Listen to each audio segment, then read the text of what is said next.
What's going on, everyone? So we have some news and updates from Jake Fisher. One is about Dejounte Murray and the Lakers trade. One is about Gabe Vincent. So let's dive into the Gabe Vincent thing. It's quick, out of the way. So per Jake Fisher, Lakers are looking for expirings in Gabe Vincent trade talks. So yesterday there was a report that came out. The Lakers have been shopping Gabe Vincent and been trying to include Gabe Vincent in multiple trade talks and even various packages, and that they want some players, some piece, something, right? He's only played 5 games this year. It's been a real struggle. There's no real know-how if he's going to return, and if he does, if he's going to be in full swing. It may take him a full year, right? It might take him till next season to really get back into the swing of things. And the Lakers, they have a large uphill battle to climb. So if they can move off of Gabe Vincent and go get a valuable piece, then they're going to do it. But the problem right now is finding a suitor, because many view Gabe Vincent as a negative trade asset because guess what? Gabe Vincent is on a multi-year deal, and who knows if he even plays. Now, the injury that he suffered, he probably should have gotten surgery on. He tried to rest it, the knee, and hoped that, okay, I can sit, rest it, be good, and then return to the court rather than taking the surgery, which he probably should have done from the beginning. He'd probably already be back by now. But nonetheless, he didn't. He gets hurt again. There's inflammation. He has to do the surgery, and that's why he's out. And it's a routine thing. It's nothing that's significant, but you never know, right? And you never know if it starts becoming a persistent thing. And it's something that he has to deal with constantly and regularly. So many teams are looking at him as a negative asset, which may cost the Lakers and may make the Lakers have to give up some pieces. But the new information is that they're looking for an expiring contract in Gabe Vincent talk. So I've seen a lot of people mention, why do the Lakers want expiring? Like, why does it matter? And it's that way they can get under the tax thresholds, the aprons and stuff, and potentially use new exceptions next season, right? Because if the Lakers, which it's looking like it's going to happen, and we're going to touch on that here in a minute, is if the Lakers are going to trade for Dejounte Murray, then they're going to now have to pay him a hair under $25 million next year.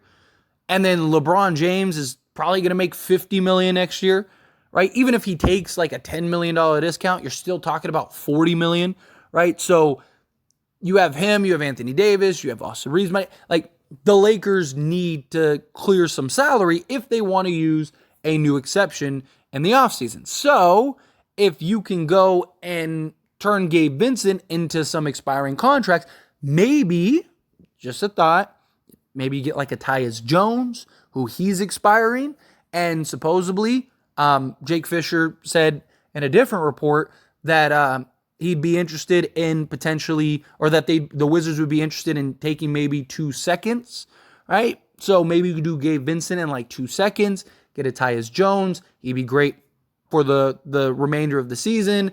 And then if he works out and he's great, you can kind of use him and maybe sign him to a new deal, maybe a long-term deal with some less money, or you can use him, let him go, or sign and trade, or whatever, or just clear some salary and then find that piece that you want that makes sense, right? Maybe you're going and getting a Miles Bridges in free agency, right? I would love for the Lakers to get Miles Bridges right now, and he's an expiring. If you clear some salary, well, then you may be in good shape. But it's actually looking like the Phoenix Suns are going to end up landing him.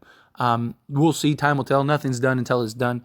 But that's kind of looking like the case. But Phoenix probably only going to have him for this year because they're not going to be able to pay him anything. So you clear some salary. He's a free agent. Hey, we could give you the mid-level, give you around $11 million a year, like $12 million a year. Hey, what do you think? Maybe in like a prove-it deal, right? Sign him to like a 1+1 or something like that. That'd be pretty cool. But anyway, moving on, Dejounte Murray. So again, we keep getting these reports, keep getting these updates. I know a lot of people are antsy and frustrated, like, okay, like, when is this deal going to get done? But these are good reports, right? So Atlanta, per Jake Fisher, Atlanta is confident in finding a third team for D'Lo in a LA Murray trade, right? So that's good because the Atlanta Hawks they want Austin Reeves. They're still pushing very hard for Austin Reeves. The Lakers don't want to trade Austin Reeves. Now, Does that change? Sure. I know a lot of people are like, well, you want to trade Austin Reeves so bad, and you're this and you're that. Dejounte Murray is better than Austin Reeves. I understand that Austin Reeves just had a monster game against the Boston Celtics. I loved what I saw from Austin Reeves. That was incredible. I'm not saying that he is a bum or anything like that, but he's not Dejounte Murray. And anybody with any basketball sense knows he is nowhere near Dejounte Murray. Dejounte Murray is better at everything, and he's more athletic, and he's literally been an all-star, all-defensive player. Like, Austin Reeves probably won't ever be an all-star. Right? Like, I love Austin Reeves, but he's not Dejounte Murray. And if you can get Dejounte Murray, like if the deal can get done right now, and you could even keep a first or a pick swap and get Dejounte Murray, go get Dejounte Murray. I still have said and maintained that if you trade for Dejounte Murray, you still need to trade D'Lo. But you could find another deal or maybe still trade with Brooklyn. Brooklyn seems to be the team that's most likely to land D'Lo. They want to move off of Spencer Dinwiddie. He's an expiring contract. They need a point guard and playmaker. They really like D'Lo. They're high on D'Lo. There's even been reports that even if the Lakers do a deal and end up trading Reeves or whatever, that they would still be willing to engage with the Lakers for trading for D'Angelo Russell because they want D'Lo and they like D'Lo and they think he would be an upgrade for their team and their roster because they don't really have a playmaker.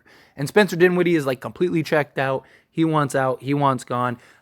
There are literal reports that he's just showing up for a paycheck. So, I mean, look, can the Lakers get other pieces? That's my big thing, right? Because I would love to get Dejounte Murray. Don't get me wrong. If we can land Dejounte Murray tomorrow or today, right, depending on when you're watching this video, I hope it's already done. That would be beautiful.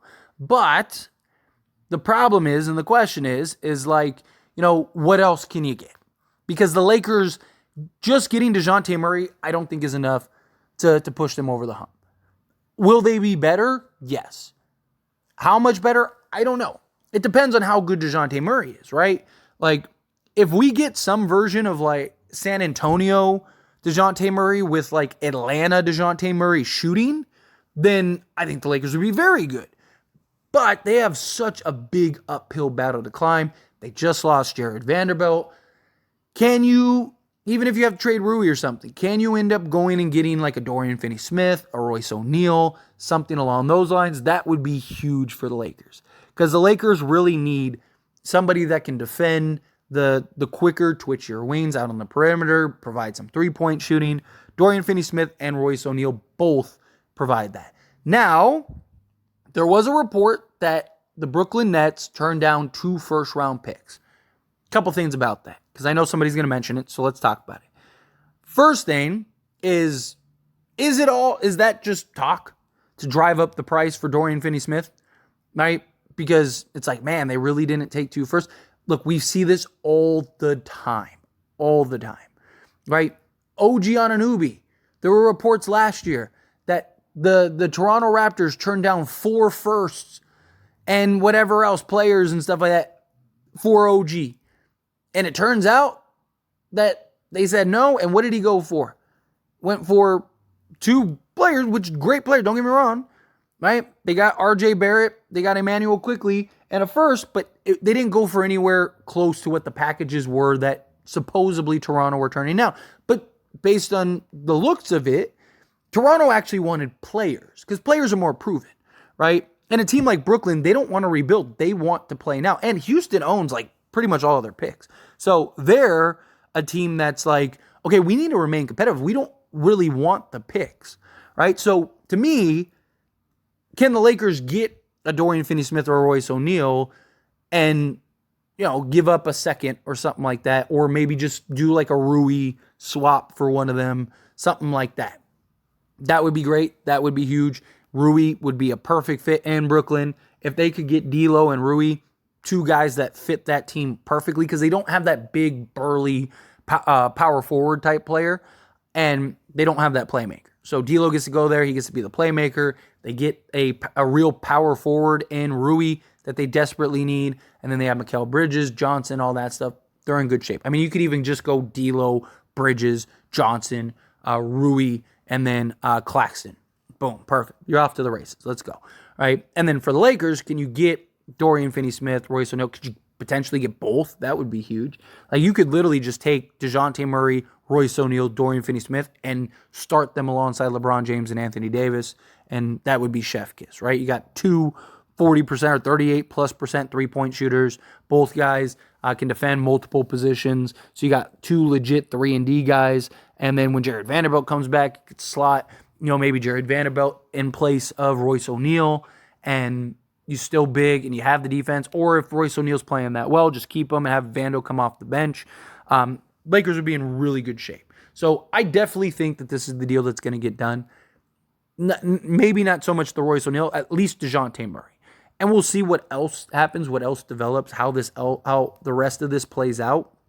But it's just, there has been so much smoke when it comes to Dejounte Murray to the Lakers. The Lakers seem to still be the only team that is trying to trade for Dejounte Murray, that is in active trade talks, that is, really pushing the envelope to get Dejounte Murray. No one else has made a real offer yet.